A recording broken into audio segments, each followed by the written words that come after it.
అమరావతిపై ఎంత ఘోరంగా కుట్రలు చేస్తున్నారో వైసీపీ కుట్ర సిద్ధాంత నిపుణుడు సజ్జల మరోసారి బయటపెట్టుకున్నారు.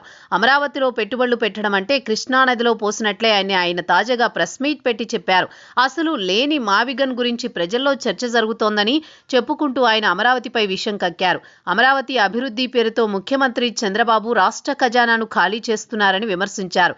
ఏమాత్రం ఆచరణ సాధ్యం కాని చోట వేల కోట్లు కుమ్మరించడం వల్ల ప్రజలపై పెను ఆర్థిక భారం పడుతుందని పాడిందే పాట అన్నట్లుగా మరోసారి చెప్పారు.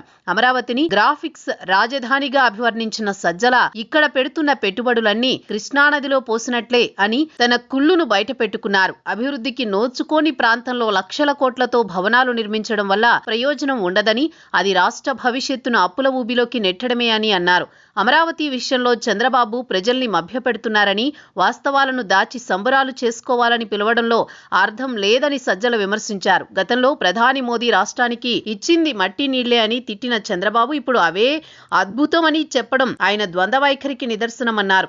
కేవలం కొందరు రియల్ ఎస్టేట్ వ్యాపారుల ప్రయోజనాల కోసమే రాజధాని ప్రాజెక్టును ముందుకు తీసుకువెళుతున్నారని సజ్జల ఆరోపించారు. నిజానికి అమరావతిలో పెద్ద ఎత్తున ప్రైవేటు సంస్థలు పెట్టుబడులు పెడుతున్నాయి. స్వయంగా కేంద్రం కూడా కార్యాలయాలు నిర్మిస్తోంది. స్టార్ హోటల్స్ సహా పలు వాణిజ్య సంస్థలు తమ కార్యకలాపాలు ప్రారంభించడానికి నిర్మాణాలు చేపట్టాయి.